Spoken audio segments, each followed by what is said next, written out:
নমস্কার। আপনারা দেখছেন দিশা টিভি চ্যানেল। আপনাদের চ্যানেল প্রতিদিনের মতো আজকেও এক প্রতিবেদন নিয়ে আপনাদের সামনে হাজির হয়েছি। আজকের প্রতিবেদন, আজকের সমীক্ষা কোনো ভোটারকে প্রভাবিত করার জন্য নয়। তো আসুন দেখে নেব আজকের প্রতিবেদন। বসিরহাট লোকসভা কেন্দ্রের নুসরাত জাহান যদি আবার প্রার্থী হয় তৃণমূলের, তাহলে ফলাফল কি হতে পারে, সেই আলোচনা, সেই সমীক্ষা আমরা করেছি। তো সম্পূর্ণ ভিডিওটার সঙ্গে থাকবেন, তাহলে জানতে পারবেন আগামী 2024-এর লোকসভা নির্বাচনে বসিরহাট লোকসভা কেন্দ্রে নুসরাত জাহান যদি প্রার্থী হয়, হবে বলছি না, যদি প্রার্থী হয় তাহলে ফলাফলটা কি হতে পারে সেটা আপনাদের সামনে এক এক করে তুলে ধরব। আপনারা জানেন 2019 সালের লোকসভা নির্বাচনে এই কেন্দ্রে নুসরাত জাহান বিশাল ব্যবধানে জয়লাভ করেছিলেন এবং বিজেপির সায়ন্তন বসু এখানে সেকেন্ড পজিশনে ছিলেন। তো তখন এই কেন্দ্রে আইএসএফ বলে কোনো দল ছিল না। আপনারা জানেন যে 2021-এ আইএসএফের জন্ম হয়েছে পশ্চিমবঙ্গে। তো আইএসএফ যদি প্রার্থী দেয় 2024-এর লোকসভা নির্বাচনে, সেটাও আমরা আলোচনা করেছি। তো আসুন দেখে নেব 2019-এর লোকসভা নির্বাচনে এই কেন্দ্রে তৃণমূল কত শতাংশ ভোট পেয়েছিল। 54.56% ভোট পেয়েছিল এখানে তৃণমূল কংগ্রেস, এবং 30.12% ভোট পেয়েছিল বিজেপি, এবং কংগ্রেস পেয়েছিল 7.27% ভোট।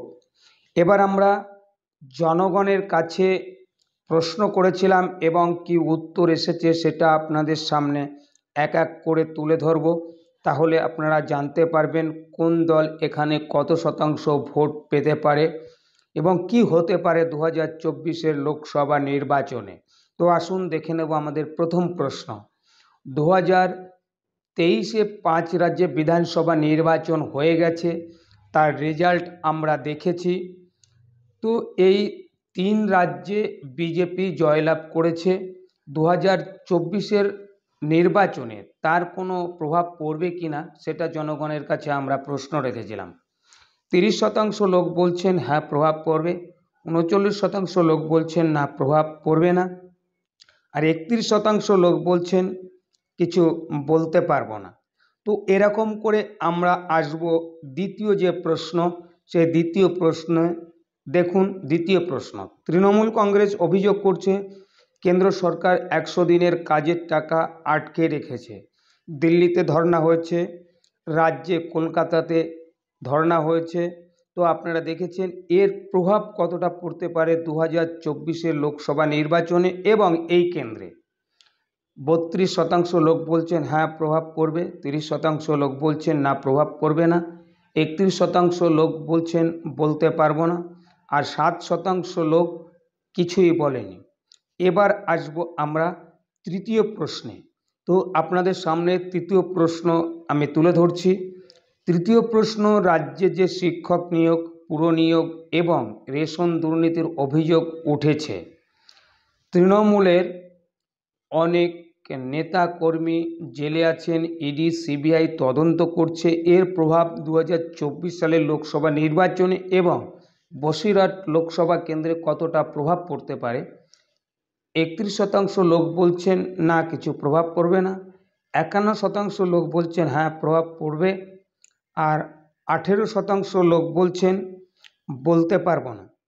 এবার আমরা আসব চতুর্থ প্রশ্ন বা শেষ প্রশ্ন। বসিরহাট লোকসভা কেন্দ্রে নুসরাত জাহান যদি আবার তৃণমূলের প্রার্থী হয় তাহলে ফলাফল কি হতে পারে, এই প্রশ্ন আমরা জনগণের কাছে করেছিলাম। যে উত্তর এসেছে সেটা আমরা রেখেছি, আপনাদের জানাবো। বিস্তারিত যে আলোচনার সঙ্গে থাকুন, তাহলে জানতে পারবেন কি হতে পারে এই কেন্দ্রে। আপনাদের সামনে এক এক করে সব তথ্য তুলে ধরেছি। আমরা জনগণের কাছে যে প্রশ্ন রেখেছিলাম সে প্রশ্নর যে উত্তর এসেছে সে উত্তর এক এক করে আপনাদের সামনে তুলে ধরেছি সব। আপনারা দেখেছেন।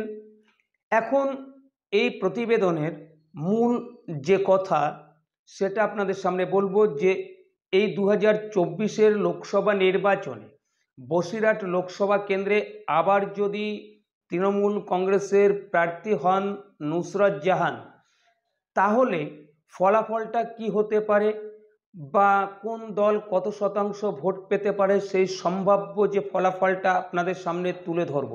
কিন্তু তার আগে বলবো যে এই 2019-এর লোকসভা নির্বাচনে এই কেন্দ্রে, এই বসিরহাট লোকসভা কেন্দ্রে তখন আইএসএফ ছিল না। এবার আইএসএফ যদি প্রার্থী দেয় তাহলে কিন্তু একটা ত্রিমুখীর যে লড়াইটা, নির্বাচনী ত্রিমুখী লড়াই, সেটা আমরা দেখতে পাবো বলে অনেক রাজনৈতিক বিশেষজ্ঞ মনে করছেন। তো তার আগে বলবো যে 2021-এর বিধানসভা নির্বাচনে এই বসিরহাট লোকসভা কেন্দ্রের অন্তর্গত যে 7টা বিধানসভা আছে, সেই 7টা বিধানসভা, একটা বিধানসভার কথা আমি আপনাদের সামনে একটু তুলে ধরব। বসিরহাট উত্তর বিধানসভা কেন্দ্র, এই উত্তর বিধানসভা কেন্দ্রে আইএসএফ সেকেন্ড পজিশন ছিল। তাহলে এই বসিরহাট লোকসভা কেন্দ্রে সংখ্যালঘু ভোট যে একটা ফ্যাক্ট, তো সেটা যদি আইএসএফের দিকে যায়, যাওয়ার একটা যে সূচনা, সেটা আমরা একটু পেয়েছি। কেমন, যে 2021-এর বিধানসভা নির্বাচনে এখানে আইএসএফ নতুন দল হিসাবে বসিরহাট উত্তর বিধানসভা কেন্দ্রে সেকেন্ড পজিশন দখল করেছিল। তো যদি 2024-এর লোকসভা নির্বাচনে প্রার্থী দেয়, তাহলে সংখ্যালঘু ভোট যদি আইএসএফের দিকে যায়, তাহলে কিন্তু এখানে ত্রিমুখী লড়াই যে হবে সেটা বলা যেতেই পারে। কেননা এখানে 30%-এর সামান্য কিছু বেশি ভোট 2019-এর লোকসভা নির্বাচনে বিজেপি তার কাছে রেখেছিল। এবার 2024-এ যদি সেই ভোটটা রাখতে পারে, আর যদি আইএসএফ ভোট সংখ্যা 2021-এর বিধানসভা নির্বাচনে যেটা পেয়েছিল সেটা যদি ধরে রাখতে পারে, তাহলেও কিন্তু তৃণমূল এখানে জয়লাভ করতে পারে অনায়াসে। কিন্তু আইএসএফ যদি ভোট বৃদ্ধি করতে পারে, তাহলে কিন্তু এখানে ত্রিমুখী লড়াই দেখা যেতে পারে, রাজনৈতিক বিশেষজ্ঞ বলছেন। তো আসুন আর দেরি না করে আপনাদের যে ফলাফলটা, সেই ফলাফল আপনাদের সামনে তুলে ধরছি। আমাদের সমীক্ষা, আমাদের আলোচনায় যে সম্ভাব্য ফলাফল উঠে এসেছে, সেই সম্ভাব্য ফলাফল আপনাদের সামনে তুলে ধরব। তার আগে বলবো, যদি আমাদের ভিডিও ভালো লেগে থাকে তাহলে চ্যানেলটাকে সাবস্ক্রাইব করবেন, ভিডিওকে শেয়ার করবেন, লাইক করবেন এবং আপনাদের মতামতটা আপনারা জানাবেন। তাহলে আগামী দিনে আমাদের পোল করতে আরও সুবিধা হবে। আগামী মাসে আমরা আবার এই কেন্দ্রের পোল করব, জনগণের কাছে পৌঁছাবো, জনগণ কি উত্তর দেবে সেটা আপনাদের সামনে তুলে ধরব। তাহলে দেখতে থাকুন আপনাদের ফলাফল।